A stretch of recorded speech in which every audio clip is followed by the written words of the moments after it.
Recording by Alan Lord. The Black Mate by Joseph Conrad. 1884.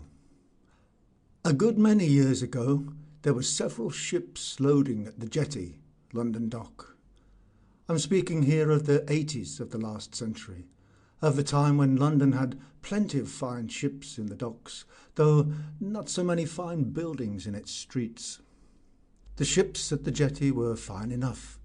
They lay one behind the other, and the Sapphire, third from the end, was as good as the rest of them, and nothing more. Each ship at the jetty had, of course, her chief officer on board, and so had every other ship in dock. The policeman at the gates knew them all by sight, without being able to say at once, without thinking, to what ship any particular man belonged. As a matter of fact, the mates of the ships then lying in the London dock were like the majority of officers in the merchant service, a steady, hard-working, staunch, unromantic-looking set of men, belonging to various classes of society, but with the professional stamp obliterating the personal characteristics, which were not very marked anyhow. This last was true of them all, with the exception of the mate of the Sapphire. Of him the policeman could not be in doubt. This one had a presence. He was noticeable to them in the street from a great distance, and when in the morning he strode down the jetty to his ship, the lumpers and the dock labourers rolling the bales and trundling the cases of cargo on their hand trucks would remark to each other, "Here's the black mate coming along." That was the name they gave him, being a gross lot, who could have no appreciation of the man's dignified bearing, and to call him black was the superficial impressionism of the ignorant. Of course, Mr. Bunter, the mate of the Sapphire, was not black. He was no more black than you or I, and certainly as white as any chief mate of a ship in the whole of the port of London. His complexion was of the sort that did not take the tan easily, and I happen to know that the poor fellow had had a month's illness just before he joined the Sapphire. From this you will perceive that I knew Bunter. Of course I knew him, and what's more, I knew his secret at the time. This secret which... never mind, just now. Returning to Bunter's personal appearance, it was nothing but ignorant prejudice on the part of the foreman stevedore to say, as he did in my hearing, "I bet he's a foreigner of some sort. A man may have black hair without being set down for a dago. I've known a West Country sailor, boatswain of a fine ship, who looked more Spanish than any Spaniard afloat I've ever met. He looked like a Spaniard in a picture. Competent authorities tell us that this earth is to be finally the inheritance of men with dark hair and brown eyes. It seems that already the great majority of mankind is dark-haired in various shades, but it is only when you meet one that you notice how men with really black hair, black as ebony, are rare. Bunter's hair was absolutely black, black as a raven's wing. He wore, too, all his beard, clipped, but a good length all the same, and his eyebrows were thick and bushy. Add to this steely blue eyes, which in a fair-haired man would have been nothing so extraordinary, but in that sombre framing made a startling contrast, and you will easily understand that Bunter was noticeable enough. If it had not been for the quietness of his movements, for the general soberness of his demeanour, one would have given him credit for a fiercely passionate nature. Of course, he was not in his first youth, but if the expression "in the force of his age" has any meaning, he realised it completely. He was a tall man, too, though rather spare. Seeing him from his poop indefatigably busy with his duties, Captain Ashton of the clipper ship Elsinore, lying just ahead of the Sapphire, remarked once to a friend that "Johns has got somebody there to hustle his ship along for him." Captain Johns, master of the Sapphire, having commanded ships for many years, was well known without being much respected or liked. In the company of his fellows he was either neglected or chaffed. The chaffing was generally undertaken by Captain Ashton, a cynical and teasing sort of man. It was Captain Ashton who permitted himself the unpleasant joke of proclaiming once in company that Johns is of the opinion that every sailor above 40 years of age ought to be poisoned, shipmasters in actual command excepted. It was in a city restaurant where several well-known shipmasters were having lunch together. There was Captain Ashton, florid and jovial, in a large white waistcoat and with a yellow rose in his buttonhole. Captain Sellers in a sack coat, thin and pale-faced, with his iron-grey hair tucked behind his ears, and, but for the absence of spectacles, looking like an ascetical, mild man of books. Captain Bell, a bluff sea-dog with hairy fingers, in blue serge and a black felt hat pushed far back off his crimson forehead. There was also a very young shipmaster, with a little fair moustache and serious eyes, who said nothing and only smiled faintly from time to time. Captain Johns, very much startled, raised his perplexed and credulous glance, which, together with a low and horizontally wrinkled brow, did not make a very intellectual ensemble. This impression was by no means mended by the slightly pointed form of his bald head. Everybody laughed outright, and thus guided, Captain Johns ended by smiling rather sourly, and attempted to defend himself. It was all very well to joke, but nowadays, when ships, to pay anything at all, had to be driven hard on the passage and in harbour, the sea was no place for elderly men. Only young men and men in their prime were equal to modern conditions of push and hurry. Look at the great firms. Almost every single one of them was getting rid of men showing any signs of age. He, for one, didn't want any oldsters on board his ship. And indeed, in this opinion, Captain Johns was not singular. There was at that time a lot of seamen, with nothing against them but that they were grizzled, wearing out the soles of their last pair of boots on the pavements of the city in the heartbreaking search for a berth. Captain Johns added with a sort of ill-humoured innocence that from holding that opinion to thinking of poisoning people was a very long step. This seemed final, but Captain Ashton would not let go his joke. "Oh, yes, I'm sure you would. You said distinctly, of no use. What's to be done with men who are of no use? You're a kind-hearted fellow, Johns. I'm sure that if only you thought it over carefully, you would consent to have them poisoned in some painless manner." Captain Sellers twitched his thin, sinuous lips. "Make ghosts of them," he suggested pointedly. At the mention of ghosts, Captain Johns became shy, in his perplexed, sly and unlovely manner. Captain Ashton winked. "Yes, and then perhaps you would get a chance to have a communication with the world of spirits. Surely the ghosts of seamen should haunt ships. Some of them would be sure to call on an old shipmate." Captain Sellers remarked dryly, "Don't raise his hopes like this. It's cruel. He won't see anything. You know, Johns, that nobody has ever seen a ghost." At this intolerable provocation, Captain Johns came out of his reserve, with no perplexity whatever, but with a positive passion of credulity, giving momentary lustre to his dull little eyes. He brought up a lot of authenticated instances. There were books and books full of instances. It was merest ignorance to deny supernatural apparitions. Cases were published every month in a special newspaper. Professor Cranks saw ghosts daily, and Professor Cranks was no small potatoes either, one of the biggest scientific men living. And there was that newspaper fellow, what's his name, who had a girl ghost visitor. He printed in his paper things she said to him, and to say there were no ghosts after that, why, they have been photographed. What more proof do you want?" Captain Johns was indignant. Captain Bell's lips twitched, but Captain Ashton protested now. "For goodness sake, don't keep him going with that.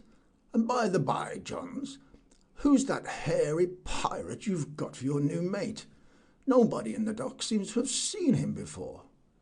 Captain Johns, pacified by the change of subjects, answered simply that Willie, the tobacconist at the corner of Fenchurch Street, had sent him along.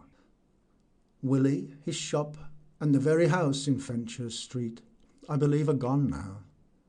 In his time, wearing a careworn, absent-minded look on his pasty face, Willie served with tobacco many southern-going ships out of the port of London. At certain times of the day the shop would be full of shipmasters. They sat on casks. They lounged against the counter. Many a youngster found his first lift in life there. Many a man got a sorely needed berth by simply dropping in for 4 pennyworth of bird's eye at an auspicious moment.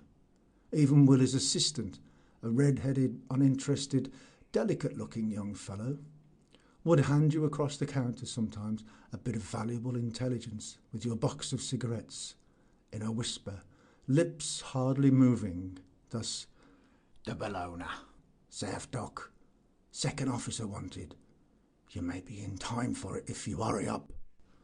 And didn't one just fly? "Oh, Willie sent him," said Captain Ashton. "He's a very striking man. If you were to put a red sash round his waist and a red handkerchief round his head, he would look exactly like one of them buccaneering chaps that made men walk the plank and carried women off into captivity.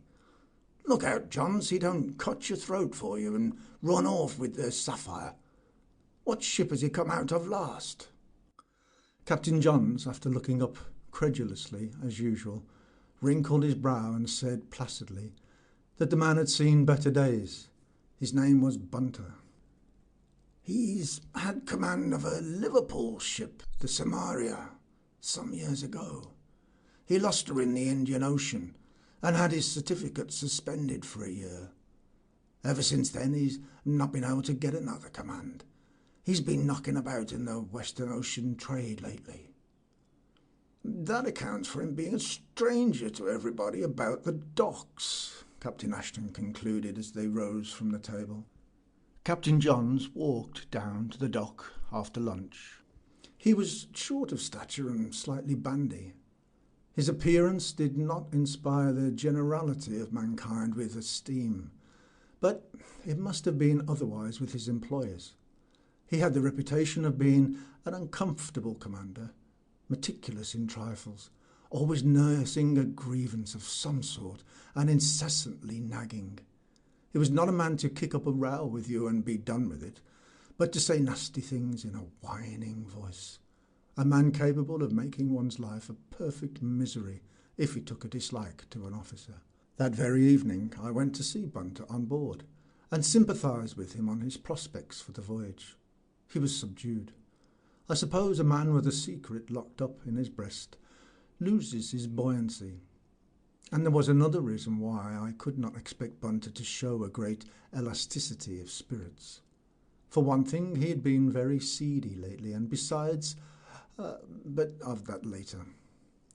Captain Johns had been on board that afternoon, and had loitered and dodged about his chief mate in a manner which had annoyed Bunter exceedingly. What could he mean? He asked with calm exasperation. One would think he suspected I had stolen something and tried to see in what pocket I'd stowed it away, or that somebody told him I had a tail and he wanted to find out how I managed to conceal it. I don't like to be approached from behind several times in one afternoon in that creepy way, and then to be looked up at suddenly in front from under my elbow. Is it a new sort of peep-bow game? It doesn't amuse me. I'm no longer a baby. I assured him that if anyone were to tell Captain Johns that he, Bunter, had a tail, Johns would manage to get himself to believe the story in some mysterious manner. He would.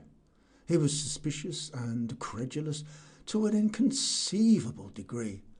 He would believe any silly tale, suspect any man of anything, and crawl about with it and ruminate the stuff and turn it over and over in his mind in the most miserable, inwardly whining perplexity. He would take the meanest possible view in the end and discover the meanest possible course of action by a sort of natural genius for that sort of thing. Bunter also told me that the mean creature had crept all over the ship on his little bandy legs, taking him along to grumble and whine to about a lot of trifles, crept about the decks like a wretched insect, like a cockroach, only not so lively. Thus did the self-possessed Bunter express himself with great disgust. Then, going on with his usual stately deliberation, made sinister by the frown of his jet-black eyebrows. And the fellow was mad, too. He tried to be sociable for a bit, and could find nothing else but to make big eyes at me, and ask me if I believed in communication beyond the grave. Communication beyond... I didn't know what he meant at first. I didn't know what to say. "A very solemn subject, Mr. Bunter," says he. "I've given a great deal of study to it." Had Johns lived on shore, he would have been the predestined prey of fraudulent mediums, or even if he had had any decent opportunities between the voyages. Luckily for him, when in England, he lived somewhere far away in Leytonstone with a maiden sister, 10 years older than himself, a fearsome virago, twice his size, before whom he trembled. It was said she bullied him terribly in general, and in the particular instance of his spiritualistic leanings, she had her own views. These leanings were to her simply satanic. She was reported as having declared that, with God's help, she would prevent that fool from giving himself up to the devils. It was beyond doubt that John's secret ambition was to get into personal communication with the spirits of the dead, if only his sister would let him. But she was adamant. I was told that while in London he had to account to her for every penny of the money he took with him in the morning, and for every hour of his time, and she kept the bank book too. Bunter, he had been a wild youngster, but he was well connected, had ancestors. There was a family tomb somewhere in the home counties. Bunter was indignant, perhaps on account of his own dead. Those steely blue eyes of his flashed with positive ferocity out of that black-bearded face. He impressed me. There was so much dark passion in his leisurely contempt. The cheek of the fellow! Enter into relations with a mean little cad like this, it would be an impudent intrusion. He wants to enter... what is it? A new sort of snobbishness or what? I laughed outright at this original view of spiritism, or whatever the ghost craze is called. Even Bunter himself condescended to smile, but it was an austere, quickly vanished smile. A man in his almost, I may say, tragic position couldn't be expected. You understand. He was really worried. He was ready eventually to put up with any dirty trick in the course of the voyage. A man could not expect much consideration should he find himself at the mercy of a fellow like Johns. A misfortune is a misfortune, and there's an end of it. But to be bored by mean, low-spirited, inane ghost stories in the Johns style all the way out to Calcutta and back again was an intolerable apprehension to be under. Spiritism was indeed a solemn subject to think about in that light. Dreadful, even. Poor fellow! Little we both thought that before very long he himself... However, I could give him no comfort. I was rather appalled myself. Bunter had also another annoyance that day. A confounded berthing master came on board on some pretence or other, but in reality, Bunter thought, simply impelled by an inconvenient curiosity. Inconvenient to Bunter, that is. After some beating about the bush, that man suddenly said, "I can't help thinking I've seen you before somewhere, Mr. Mate. If I heard your name, perhaps Bunter—" That's the worst of a life with a mystery in it. He was much alarmed. It was very likely that the man had seen him before, worse luck to his excellent memory. Bunter himself could not be expected to remember every casual dock walloper he might have had to do with. Bunter brazened it out by turning upon the man, making use of that impressive black-as-night sternness of expression his unusual hair furnished him with. "My name's Bunter, sir. Does that enlighten your inquisitive intellect? And I don't ask what your name may be. I don't want to know. I've no use for it, sir. An individual who calmly tells me to my face that he's not sure if he's seen me before either means to be impudent or is no better than a worm, sir. Yes, I said a worm. A blind worm." Brave Bunter. That was the line to take. He fairly drove the beggar out of the ship, as if every word had been a blow. But the pertinacity of that brass-bound Paul Pry was astonishing. He cleared out of the ship, of course, before Bunter's ire, not saying anything, and only trying to cover up his retreat by a sickly smile. But once on the jetty, he turned deliberately round and set himself to stare in dead earnest at the ship. He remained planted there like a mooring post, absolutely motionless, and with his stupid eyes winking no more than a pair of cabin portholes. What could Bunter do? It was awkward for him, you know. He could not go and put his head into the bread locker. What he did was to take up a position abaft the mizzen rigging and stare back, as unwinking as the other. So they remained, and I don't know which of them grew giddy first. But the man on the jetty, not having the advantage of something to hold on to, got tired the soonest, flung his arm, giving the contest up, as it were, and went away at last. Bunter told me he was glad the Sapphire, that gem amongst ships, as he alluded to her sarcastically, was going to sea the next day. He had had enough of the dock. I understood his impatience. He'd steeled himself against any possible worry the voyage might bring, though it is clear enough now that he was not prepared for the extraordinary experience that was awaiting him already, and in no other part of the world than the Indian Ocean itself, the very part of the world where the poor fellow had lost his ship and had broken his luck, as it seemed for good and all, at the same time. As to his remorse in regard to a certain secret action of his life, well, I understand that a man of Bunter's fine character would suffer not a little. Still, between ourselves, and without the slightest wish to be cynical, it cannot be denied that with the noblest of us, the fear of being found out enters, for some considerable part, into the composition of remorse. I didn't say this in so many words to Bunter, but as the poor fellow harped a bit on it, I told him that there were skeletons in a good many honest cupboards, and that, as to his own particular guilt, it wasn't writ large on his face for everybody to see, so he needn't worry as to that. And besides, he would be gone to sea in about 12 hours from now. He said there was some comfort in that thought, and went off then to spend his last evening for many months with his wife. For all his wildness, Bunter had made no mistake in his marrying. He'd married a lady, a perfect lady. She was a dear little woman too.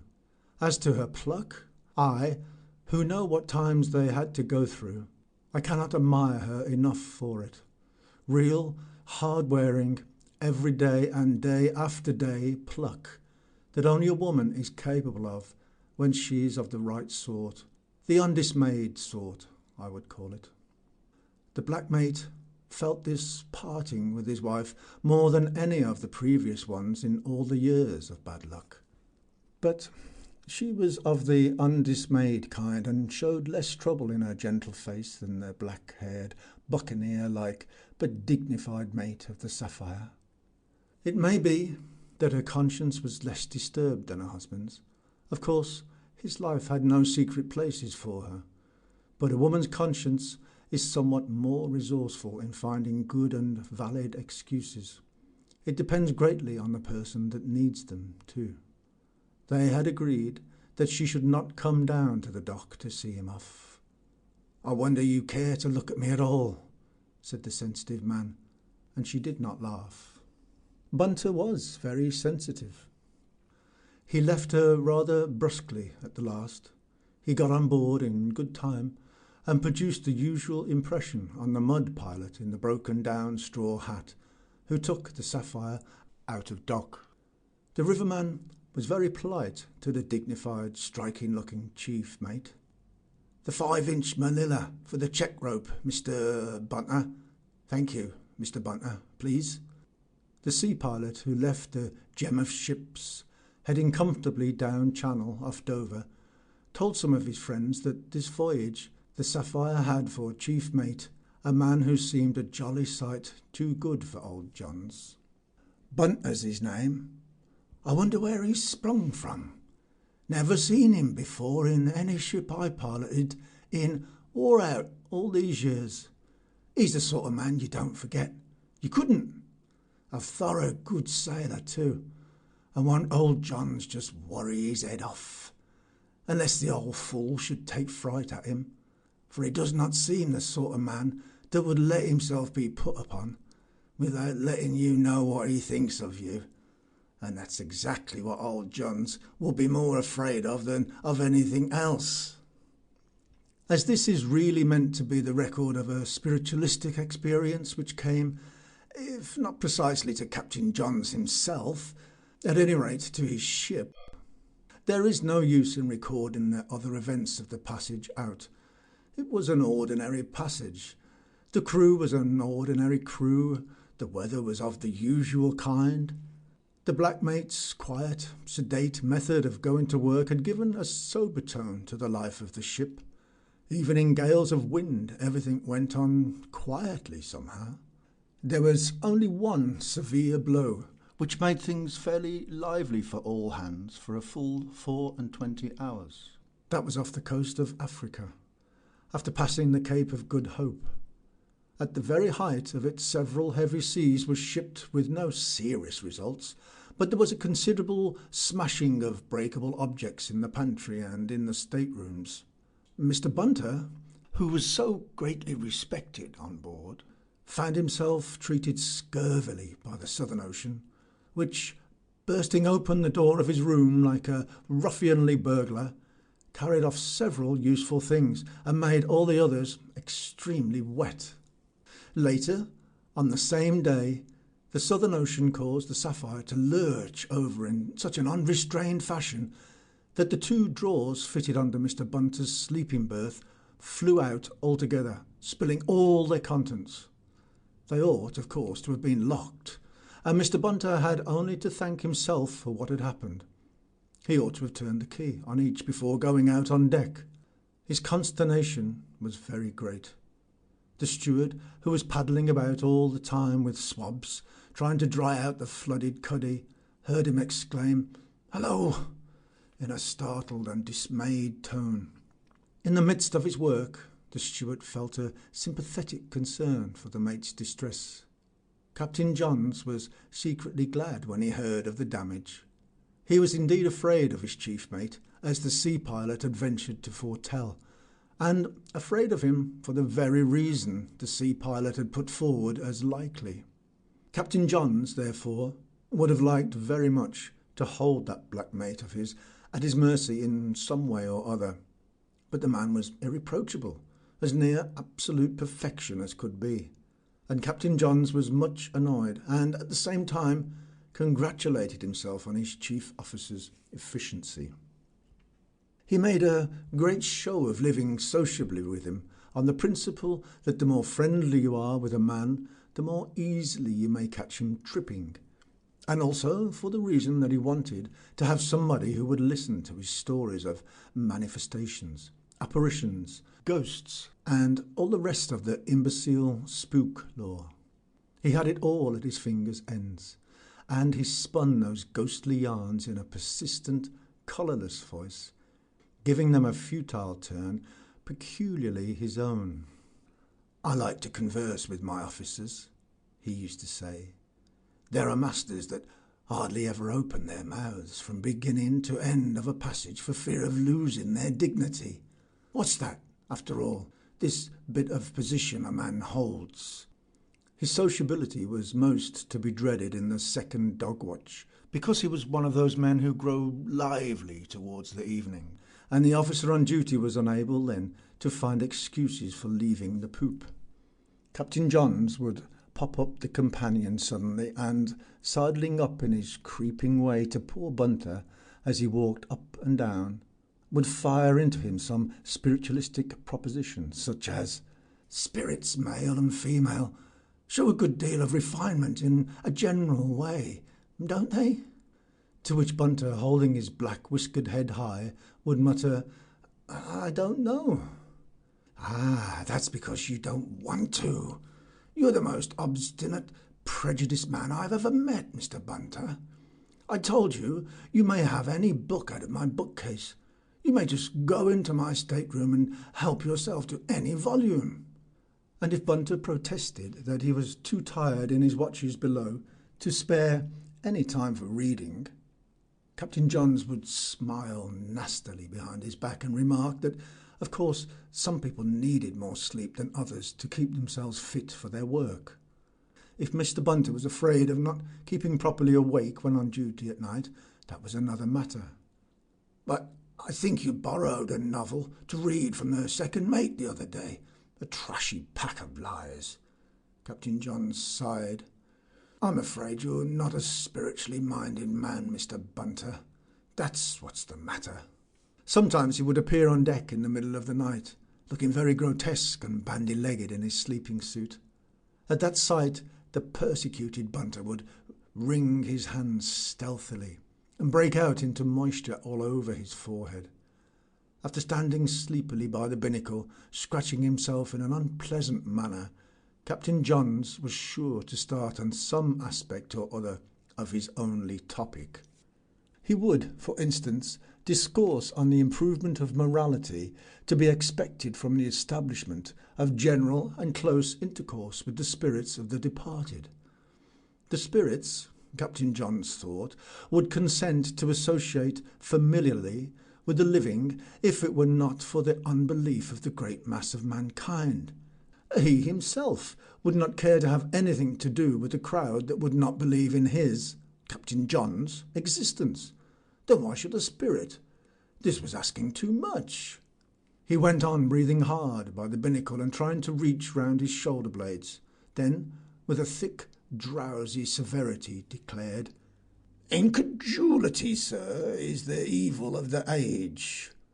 It rejected the evidence of Professor Cranks and of the journalist chap. It resisted the production of photographs. For Captain Johns believed firmly that certain spirits had been photographed. He'd read something of it in the papers, and the idea of it having been done had got a tremendous hold on him because his mind was not critical.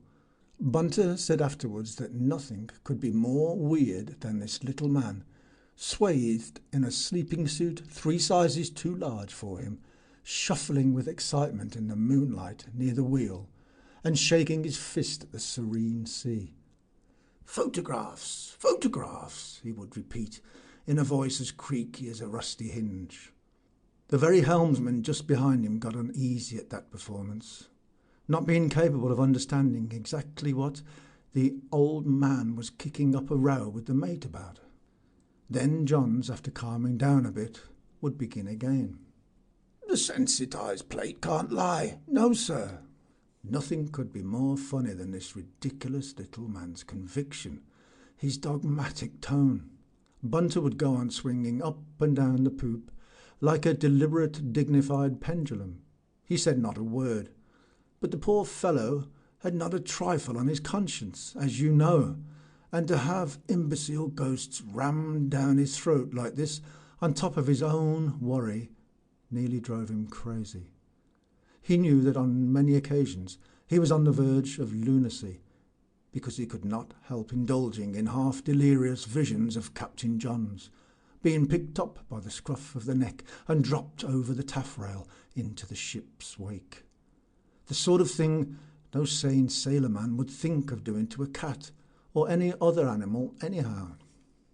He imagined him bobbing up, a tiny black speck left far astern on the moonlit ocean. I don't think that even at the worst moments Bunter really desired to drown Captain Johns. I fancy that all his disordered imagination longed for was merely to stop the ghostly inanity of the skipper's talk. But all the same, it was a dangerous form of self-indulgence. Just picture to yourself that ship in the Indian Ocean on a clear tropical night, with her sails full and still, the watch on deck stowed away out of sight, and on her poop, flooded with moonlight, the stately black mate, walking up and down with measured, dignified steps, preserving an awful silence, and that grotesquely mean little figure in striped flannelette, alternately creaking and droning of personal intercourse beyond the grave. It makes me creepy all over to think of. And sometimes the folly of Captain Johns would appear clothed in a sort of weird utilitarianism. How useful it would be if the spirits of the departed could be induced to take a practical interest in the affairs of the living. What a help, say, to the police, for instance, in the detection of crime. The number of murders, at any rate, would be considerably reduced, he guessed with an air of great sagacity. Then he would give way to grotesque discouragement. Where was the use of trying to communicate with people that had no faith, and more likely than not would scorn the offered information? Spirits had their feelings. They were all feelings in a way. But he was surprised at the forbearance shown towards murderers by their victims. That was the sort of apparition that no guilty man would dare to pooh-pooh. And perhaps the undiscovered murderers, whether believing or not, were haunted. They wouldn't be likely to boast about it, would they? For myself, he pursued in a sort of vindictive, malevolent whine, if anybody murdered me, I would not let him forget it. I would wither him up. I would terrify him to death. The idea of his skipper's ghost terrifying anyone was so ludicrous that the black mate, little disposed to mirth as he was, could not help giving vent to a weary laugh. And this laugh, the only acknowledgment of a long and earnest discourse, offended Captain Johns. "What's there to laugh at in this conceited manner, Mr. Bunter?" he snarled. "Supernatural visitations have terrified better men than you. Don't you allow me enough soul to make a ghost of?" I think it was the nasty tone that caused Bunter to stop short and turn about. "I shouldn't wonder," went on the angry fanatic of spiritism, "if you weren't one of them people that take no more account of a man than if he were a beast. You would be capable, I don't doubt, to deny the possession of an immortal soul to your own father." And then Bunter, being bored beyond endurance, and also exasperated by the private worry, lost his self-possession. He walked up suddenly to Captain Johns and, stooping a little to look close into his face, said in a low, even tone, "You don't know what a man like me is capable of." Captain Johns threw his head back, but was too astonished to budge. Bunter resumed his walk, and for a long time his measured footsteps and the low wash of the water alongside were the only sounds which troubled the silence brooding over the great waters. Then Captain Johns cleared his throat uneasily and, after sidling away towards the companion for greater safety, plucked up enough courage to retreat under an act of authority. "Raise the starboard clew of the mainsail and lay the yards dead square, Mr. Bunter. Don't you see the wind is nearly right aft?" Bunter at once answered, "Aye, aye, sir," though there was not the slightest necessity to touch the yards, and the wind was well out on the quarter. While he was executing the order, Captain Johns hung on the companion steps, growling to himself. "Walk this poop like an apple and don't even notice when the yards want trimming," loud enough for the helmsman to overhear. Then he sank slowly backwards, out of the man's sight, and when he reached the bottom of the stairs, he stood still and thought. "He's an awful ruffian, with all his gentlemanly airs. No more gentleman mates for me." 2 nights afterwards, he was slumbering peacefully in his berth when a heavy thumping just above his head, a well-understood signal that he was wanted on deck, made him leap out of bed, broad awake in a moment. "What's up?" he muttered, running out barefooted. On passing through the cabin, he glanced at the clock. It was the middle watch. "What on earth can the mate want me for?" he thought. Bolting out of the companion, he found a clear, dewy, moonlit night and a strong, steady breeze. He looked around wildly. There was no one on the poop except the helmsman, who addressed him at once. "It was me, sir. I let go the wheel for a second to stamp over your head. I'm afraid there's something wrong with the mate." "Where's he got to?" asked the captain sharply. The man, who was obviously nervous, said, "The last I saw of him was as he fell down the port poop ladder." "Fell down the poop ladder? What did he do that for? What made him?" "I don't know, sir. He was walking the port side. Then, just as he turned towards me to come aft—" "You saw him?" interrupted the captain. "I did. I was looking at him, and I heard the crash too, something awful, like the mainmast going overboard. It was as if something had struck him." Captain Johns became very uneasy and alarmed. "Come," he said sharply. "Did anybody strike him? What did you see?" "Nothing, sir, so help me. There was nothing to see. He just gave a little sort of hello, threw his hands before him, and over he went, crash. I couldn't hear anything more, so I just let go the wheel for a second to call you up." "You're scared," said Captain Johns. "I am, sir, straight." Captain Johns stared at him. The silence of his ship driving on her way seemed to contain a danger, a mystery. He was reluctant to go and look for his mate himself in the shadows of the main deck, so quiet, so still.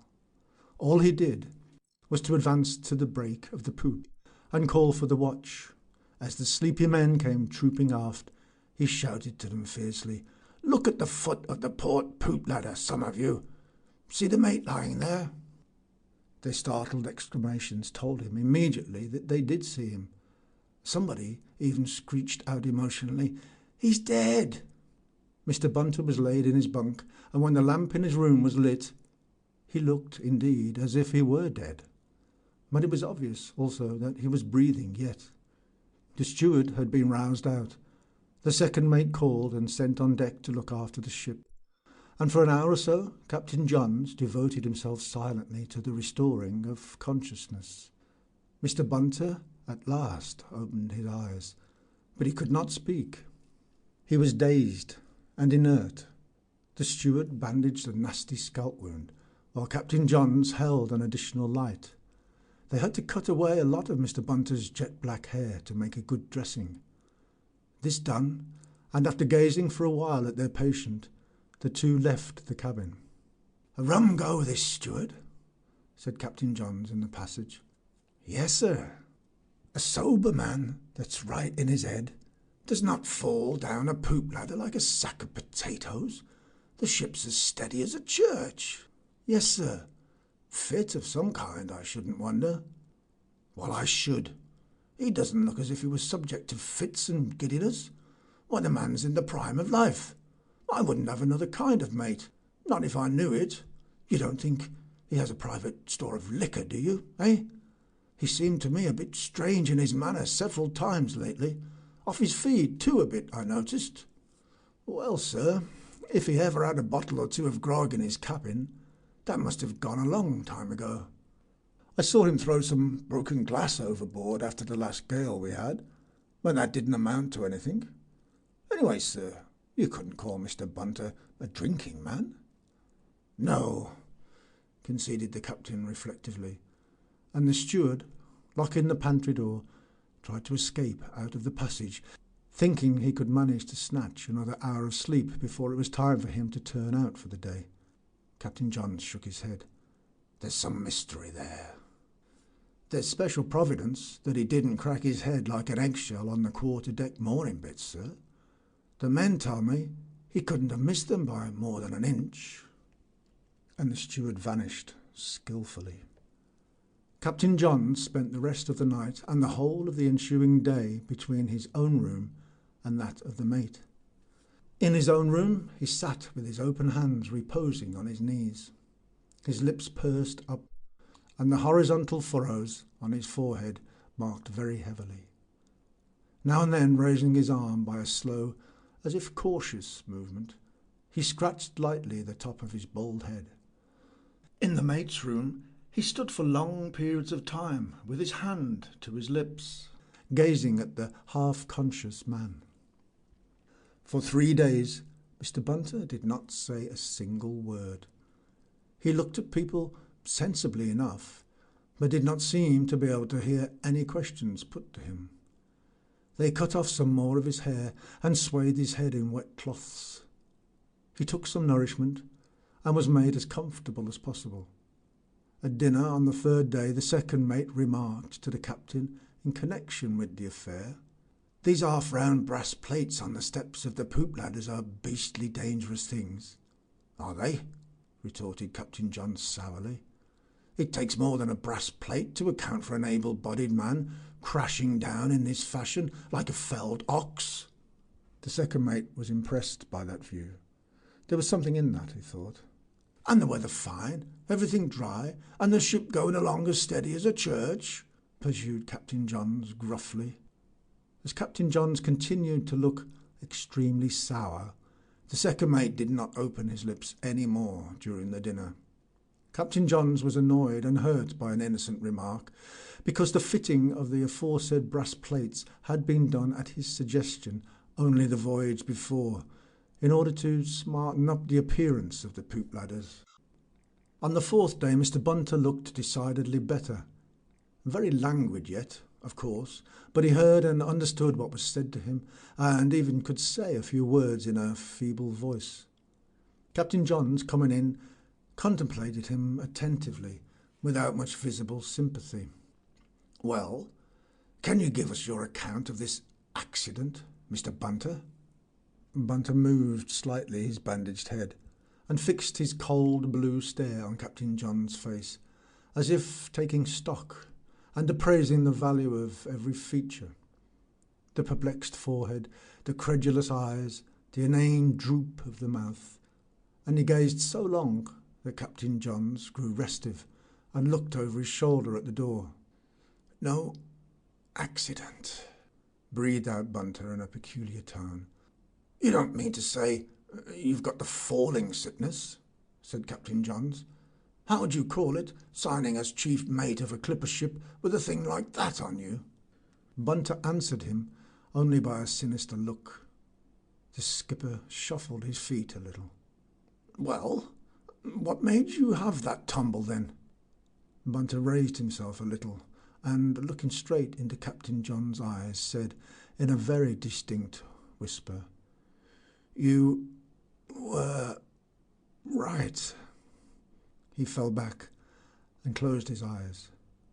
Not a word more could Captain Johns get out of him, and the steward coming into the cabin, the skipper withdrew. But that very night, unobserved, Captain Johns, opening the door cautiously, entered again the mate's cabin. He could wait no longer. The suppressed eagerness, the excitement expressed in all his mean, creeping little person, did not escape the chief mate, who was lying awake, looking frightfully pulled down and perfectly impassive. You're coming to gloat over me, I suppose, said Bunter, without moving and yet making a palpable hit. Bless my soul, exclaimed Captain Johns with a start, and assuming a sobered demeanour. There's a thing to say. Well, gloat then. You and your ghosts. You've managed to get over a live man. And this was said by Bunter, without stirring, in a low voice and with not much expression. Do you mean to say, inquired Captain Johns in awe-struck whisper, that you had a supernatural experience that night?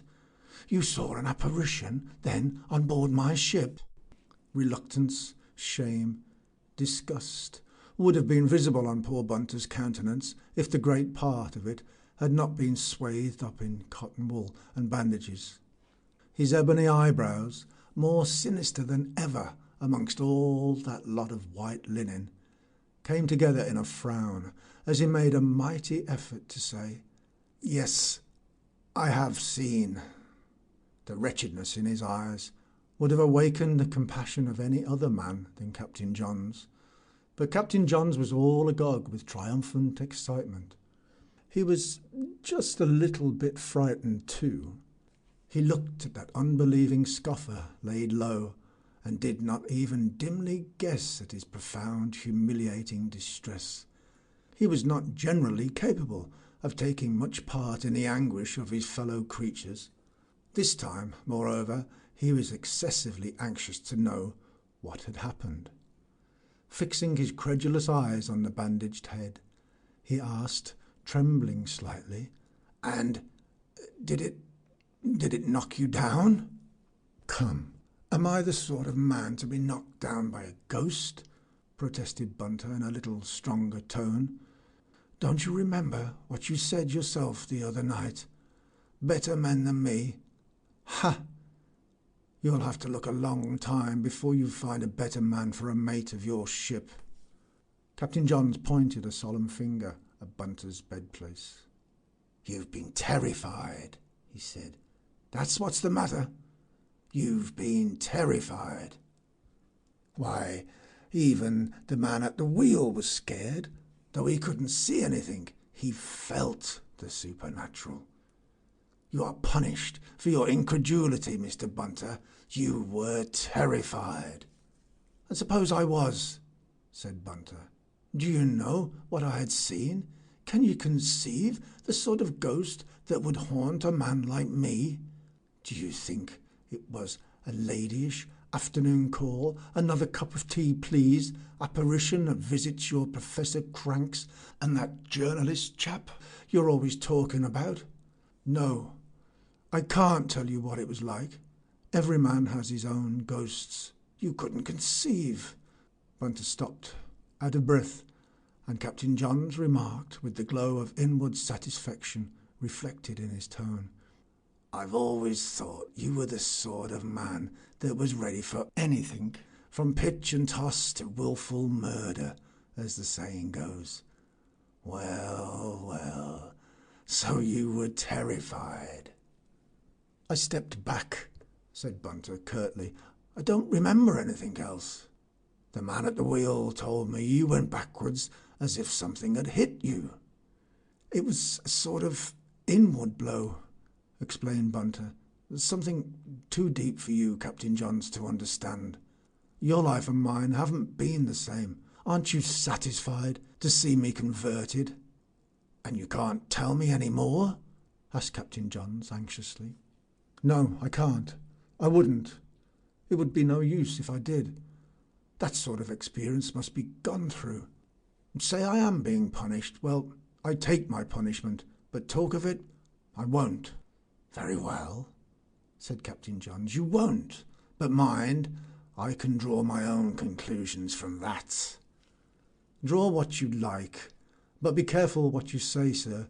You don't terrify me. You aren't a ghost. One word. Has it any connection with what you said to me on that last night, when we had a talk together on spiritualism? Bunter looked weary and puzzled. What did I say? You told me that I couldn't know what a man like you was capable of. Yes, yes, enough. Very good. I am fixed then, remarked Captain Johns. All I say is that I am jolly glad not to be you, though I would have given almost anything for the privilege of personal communication with the world of spirits. Yes, sir, but not in that way. Poor Bunter moaned pitifully. It has made me feel 20 years older. Captain Johns retired quietly. He was delighted to observe this overbearing ruffian humbled to the dust by the moralising agency of the spirits. The whole occurrence was a source of pride and gratification, and he began to feel a sort of regard for his chief mate. It is true that in further interviews, Bunter showed himself very mild and deferential. He seemed to cling to his captain for spiritual protection. He used to send for him and say, "I feel so nervous," and Captain Johns would stay patiently for hours in the hot little cabin and feel proud of the call. For Mr. Bunter was ill and could not leave his berth for a good many days. He became a convinced spiritualist, not enthusiastically, that could hardly have been expected from him, but in a grim, unshakable way. He could not be called exactly friendly to the disembodied inhabitants of our globe, as Captain Johns was, but he was now a firm, if gloomy, recruit of spiritualism. One afternoon, as the ship was already well to the north in the Gulf of Bengal, the steward knocked at the door of the captain's cabin and said, without opening it, "The mate asks if you could spare him a moment, sir. He seems to be in a state in there." Captain Johns jumped up from the couch at once. "Yes, tell him I'm coming." He thought, could it be possible there'd been another spiritual manifestation? In the daytime, too? He revelled in the hope. It was not exactly that, however. Still, Bunter, whom he saw sitting collapsed in a chair, he'd been up for several days, but not on deck as yet, and poor Bunter had something startling enough to communicate. His hands covered his face, his legs were stretched straight out, dismally. "What's the news now?" croaked Captain Johns, not unkindly, because in truth it always pleased him to see Bunter, as he expressed it, tamed. "News," exclaimed the crushed sceptic through his hands. "Aye, news enough, Captain Johns. Who will be able to deny the awfulness, the genuineness? Another man would have dropped dead. You want to know what I had seen? All I can tell you is that since I've seen it, my hair is turning white." Bunter detached his hands from his face, and they hung on each side of his chair as if dead. He looked broken in the dusky cabin. "You don't say?" stammered out Captain Johns. "Turn white? Hold on a bit. I'll light the lamp." When the lamp was lit, the startling phenomenon could be seen plainly enough, as if the dread, the horror, the anguish of the supernatural were being exhaled through the pores of his skin. A sort of silvery mist seemed to cling to the cheeks and the head of the mate. His short beard, his cropped hair were growing, not black, but grey, almost white. When Mr. Bunter, thin-faced and shaky, came on deck for duty, he was clean-shaven and his head was white. The hands were awestruck. "Another man," they whispered to each other. It was generally and mysteriously agreed that the mate had seen something, with the exception of the man at the wheel at the time, who maintained that the mate was struck by something. This distinction hardly amounted to a difference. On the other hand, everybody admitted that, after he picked up his strength a bit, he seemed even smarter in his movements than before. One day in Calcutta, Captain Johns, pointing out to a visitor his white-headed chief mate standing by the main hatch, was heard to say oracularly, "That man's in the prime of life." Of course, While Bunter was away, I called regularly on Mrs. Bunter every Saturday, just to see whether she had any use for my services. It was understood I would do that. She had just his half pay to live on. It amounted to about £1 a week. She'd taken one room in a quiet little square in the East End, and this was affluence to what I had heard that the couple were reduced to for a time after Bunter had to give up the Western Ocean trade. He used to go as mate of all sorts of hard packets after he lost his ship and his luck together. It was affluence to that time when Bunter would start at 7 o'clock in the morning, with but a glass of hot water and a crust of dry bread. It won't stand thinking about, especially for those who know Mrs. Bunter.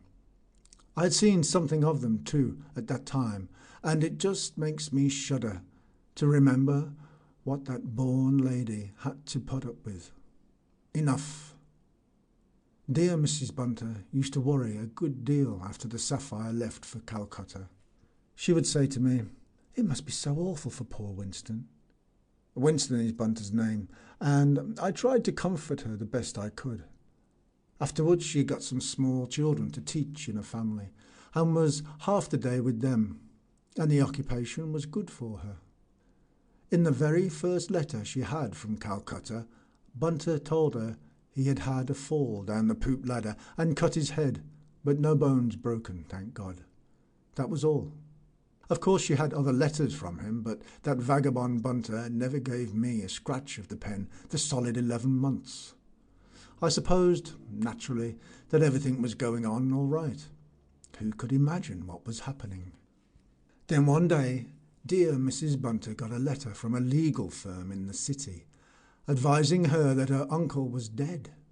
Her old curmudgeon of an uncle, a retired stockbroker, the heartless, petrified antiquity that had lasted on and on. He was nearly 90, I believe, and if I were to meet his venerable ghost this minute, I would try to take him by the throat and strangle him. The old beast would never forgive his niece for marrying Bunter, and years afterwards, when people made a point of letting him know that she was in London, pretty nearly starving at 40 years of age, he only said, "Serve the little fool right." I believe he meant her to starve. And lo and behold, the old cannibal died intestate, with no other relatives but that very identical little fool. The Bunters were wealthy people now. Of course, Mrs. Bunter wept as if her heart would break. In any other woman, it would have been mere hypocrisy. Naturally, too, she wanted to cable the news to her Winston in Calcutta, but I showed her, Gazette in hand, that the ship was on the homeward bound list for more than a week already. So we sat down to wait, and talked meantime of dear old Winston every day. There was just 100 such days before the Sapphire got reported all well in the chops of the Channel by an incoming mailboat. "I'm going to Dunkirk to meet him," says she. The Sapphire had a cargo of jute for Dunkirk. Of course, I had to escort the dear lady in the quality of her ingenious friend. She calls me our ingenious friend to this day, and I've observed some people, strangers, looking hard at me, for the signs of the ingenuity, I suppose. After settling Mrs. Bunter in a good hotel in Dunkirk, I walked down to the docks. Late afternoon it was, and what was my surprise to see the ship actually fast alongside.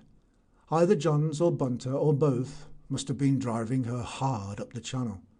Anyway, she'd been in since the day before last, and her crew was already paid off.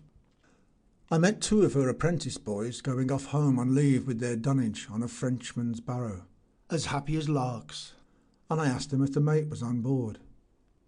"There he is on the quay, looking at the moorings," says one of the youngsters as he skipped past me.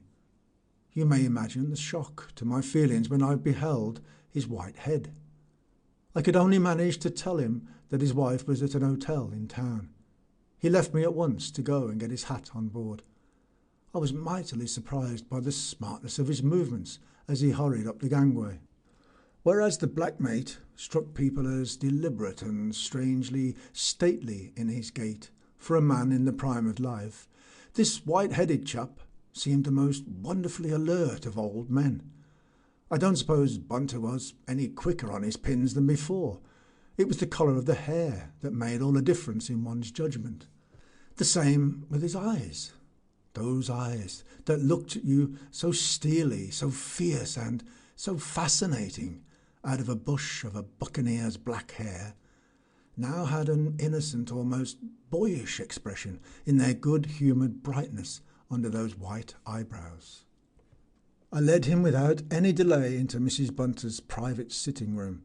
After she had dropped a tear over the late cannibal, given a hug to her Winston, and told him that he must grow his moustache again, the dear lady took the feet upon the sofa, and I got out of Bunter's way. He started at once to pace the room, waving his long arms.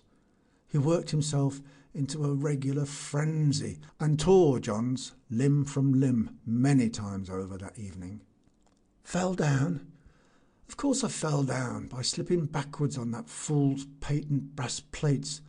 'Pon my word, I'd been walking that poop in charge of the ship, and I didn't know whether I was in the Indian Ocean or in the moon. I was crazy. My head spun round and round with sheer worry. I'd made my last application of your chemist's wonderful stuff. This to me. All the store of bottles you gave me got smashed when those drawers fell out in the last gale. I'd been getting some dry things to change when I heard the cry, "All hands on deck!" I made one jump of it without even pushing them in properly. Ass! When I came back and saw the broken glass and the mess, I felt ready to faint. No, look here. Deception is bad, but not to be able to keep it up after one has been forced into it. You know that since I've been squeezed out of the Western Ocean packets by younger men, just on account of my grizzled muzzle, do you know how much chance I had to ever get a ship and not a soul to turn to? We've been a lonely couple, we two. She threw away everything for me, and to see her want a piece of dry bread. He banged with his fist, fit to split the Frenchman's table in two. I would have turned a sanguinary pirate for her, let alone cheating my way into her berth by dyeing my hair. So when you came to me with your chemist's wonderful stuff, he checked himself. By the way, that fellow's got a fortune when he likes to pick it up. It's a wonderful stuff. You tell him salt water can do nothing to it. It stays on as long as your hair will. All right, I said. Go on. Thereupon he went for Johns again with a fury that frightened his wife and made me laugh till I cried. Just you try to think what it would have meant to be at the mercy of the meanest creature that ever commanded a ship. Just fancy what a life that crawling Johns would have led me. And I knew that in a week or so the white hair would begin to show. And the crew? Did you ever think of that? To be shown up as a low fraud before all hands. What a life for me till we got to Calcutta. And once there, kicked out, of course. Half-pay stopped. Annie here, alone without a penny, starving, and I on the other side of the earth, ditto. You see? I thought of shaving twice a day, but could I shave my head too? No way at all. Unless I dropped Johns overboard, and even then. Do you wonder now that with all these things boiling in my head, I didn't know where I was putting down my foot that night? I just felt myself falling and crash and all dark. When I came to myself, that bang on the head seemed to have steadied my wits somehow. I was so sick of everything that for 2 days I wouldn't speak to anyone. They thought it was a slight concussion of the brain. Then the idea dawned upon me as I was looking at that ghost-ridden, wretched fool. Ah, you love ghosts, I thought. Well, you shall have something from beyond the grave. I didn't even trouble to invent a story. I couldn't imagine a ghost if I wanted to. I wasn't fit to lie connectedly if I'd tried. I just bawled him onto it.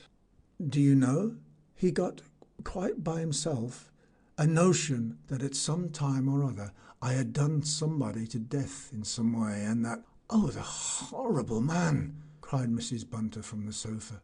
There was a silence. "And didn't he bore my head off on the home passage?" began Bunter, again in a weary voice. "He loved me. He was proud of me. I was converted. I had had a manifestation. Do you know what he was after? He wanted me and him to make a séance, in his own words, and to try to call up that ghost, the one that had turned my hair white, the ghost of my supposed victim, and, as he said, talk it over with him, the ghost, in a friendly way. 'Or else, Bunter,' he says, 'you may get another manifestation when you least expect it, and tumble overboard, perhaps, or something. You ain't really safe till we pacify the spirit world in some way.' Can you conceive a lunatic like that? No. Say?" I said nothing, but Mrs. Bunter did in a very decided tone. "Winston, I don't want you to go on board that ship again any more." "My dear," says he, "I have all my things on board yet." "You don't want the things. Don't go near that ship at all." He stood still. Then, dropping his eyes with a faint smile, said slowly in a dreamy voice, "The haunted ship." "And your last," I added. We carried him off as he stood by the night train. He was very quiet, but crossing the channel, as we two had a smoke on deck, he turned to me suddenly and, grinding his teeth, whispered, "He'll never know how near he was being dropped overboard." He meant Captain Johns. I said nothing. But Captain Johns, I understand, made a great to-do about the disappearance of his chief mate. He set the French police scouring the country for the body. In the end, I fancy he got word from his owner's office to drop all his fuss, that it was all right. I don't suppose he ever understood anything of that mysterious occurrence. To this day, he tries at times. He's retired now, and his conversation is not very coherent. He tries to tell the story of a black mate he once had, a murderous, gentlemanly ruffian with raven black hair, which turned white all at once in consequence of a manifestation from beyond the grave, an avenging apparition. What with reference to black and white hair, to poop ladders, and to his own feelings and views, it is difficult to make head or tail of it. If his sister, she's very vigorous still, should be present, she cuts all this short peremptorily. "Don't you mind what he says. He's got devils on the brain." The End of The Black Mate by Joseph Conrad. Recording by Alan Lord.